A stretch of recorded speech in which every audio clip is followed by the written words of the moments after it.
y al último disertante ya del bloque de casos complejos, que es el doctor Mauricio Vélez, que nos visita desde Colombia. Mauricio es un gran amigo, un gran cirujano, y él va a estar hablando de su experiencia en más de 10 años en K-Pro. Ya podés comenzar a compartir y tu presentación, Mauricio. Gracias, Tiziano. Gracias, buenos días a todos. Muchas gracias por tu invitación. Voy a hablarles algo de un poco más de 10 años de experiencia en implante de queratoprótesis de Boston. ¿Están viendo la pantalla? Sí. Con el correr del tiempo, pues hemos visto que la queratoprótesis de Boston ha tenido algunos cambios, siempre tratando de mejorar la sobrevida y la retención del complejo córnea queratoprótesis e incluso mejorando en los últimos casos la apariencia estética y física de los pacientes a los que se les implanta una queratoprótesis de Boston como en las últimas versiones. La justificación pues es que tenemos una gran cantidad de ciegos corneales bilaterales.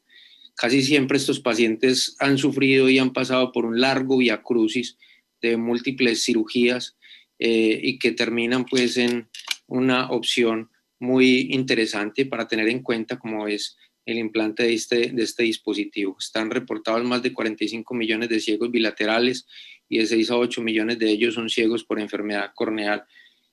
E incluso para acabar de empeorar las cosas para estos pacientes, pues todos ellos en países en vía de desarrollo.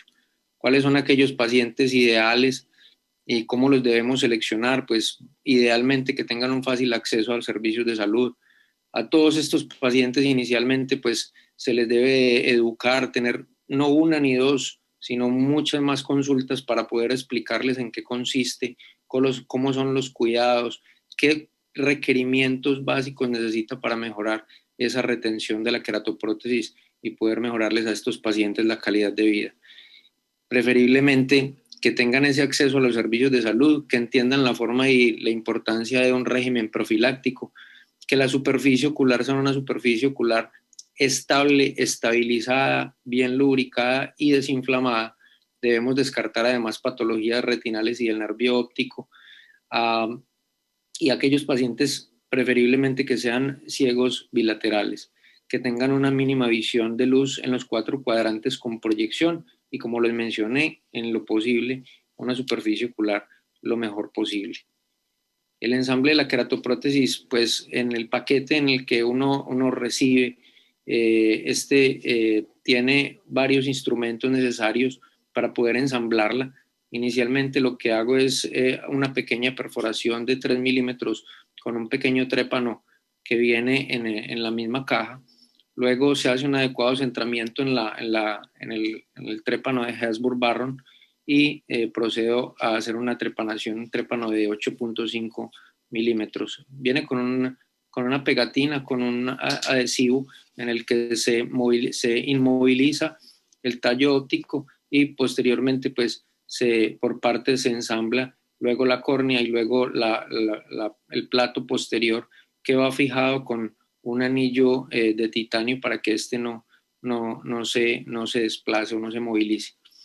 También viene con un instrumento para que esto se pueda hacer de forma adecuada y luego de empujarlo, pues uno incluso escucha un pequeño clic para que tenga una adecuada posición.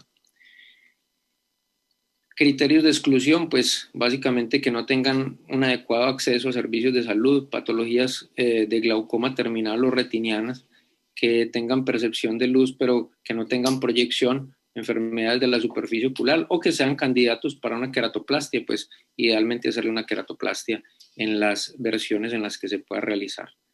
Este es un estudio multicéntrico que nos habla que a los 24 meses los pacientes adecuadamente manejados y escogidos pueden mantener una agudeza visual de 20/200 o mejor hasta en el 80% de los casos.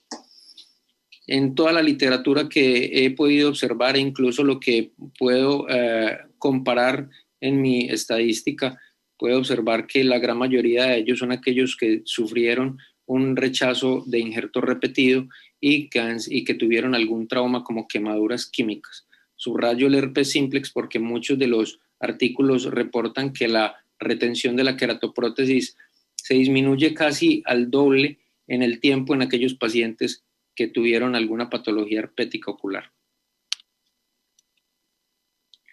Tengo 29 casos con queratoprótesis de Boston, 4 en pseudofaquia, 25 en afaquia. Cuando comencé coloqué esos de pseudofaquia, posteriormente todos los que puse, los que vengo colocando son de afaquia, y el seguimiento actualmente pues de todos los que reporto en esta estadística son más de 6 meses. Los casos que podemos observar son los que les mencioné, básicamente rechazo repetido en el 74% de los casos, quemadura química en el 11%, que tenían una queratoprótesis previa y que hubo que recambiarla en un caso, con trauma y glaucoma son otras de las causas.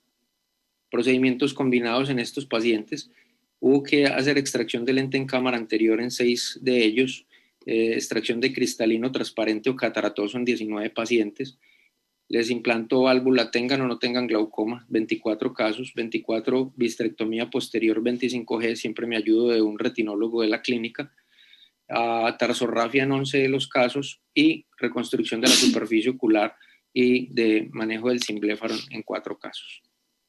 Este es un video en conjunto con un retinólogo en el que inicialmente hago una apertura para un implante de una válvula de AMED,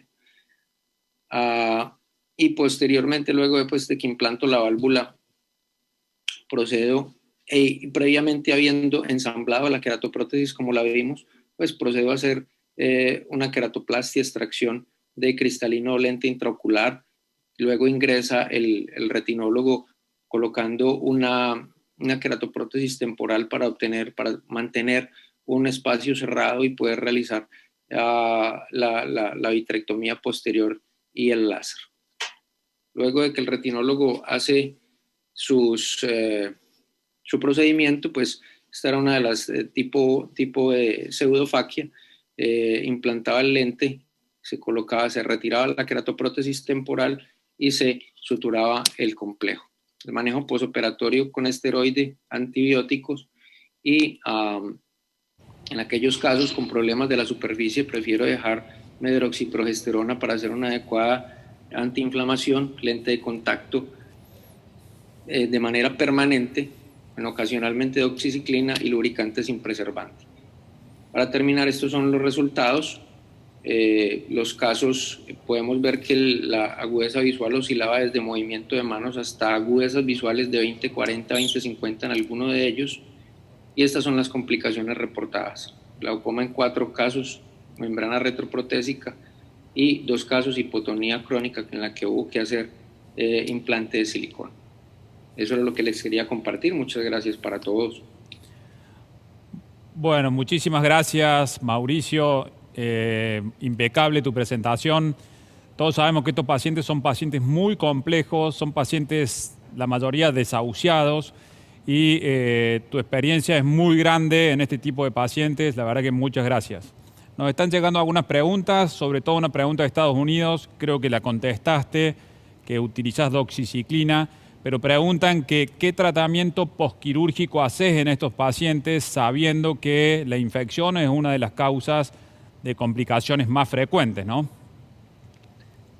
Bueno, sí, en los casos, como les mencioné, en la que no tengo problemas de la superficie ocular, básicamente les dejo esteroide tipo prednisolona al 1%, vancomicina diluida al 13-15% miligramos por mililitro, y les dejo una moxifloxacina 1 o 2 veces al día. En los casos en los que tengo problemas de la superficie ocular, pacientes quemados y que tienen un ojo seco importante o enfermedad de la superficie, siempre les adiciono medroxiprogesterona y les dejo doxiciclina a una dosis de 100 miligramos. Ahí en Colombia es la dosis que tenemos de doxiciclina, 100 miligramos por día.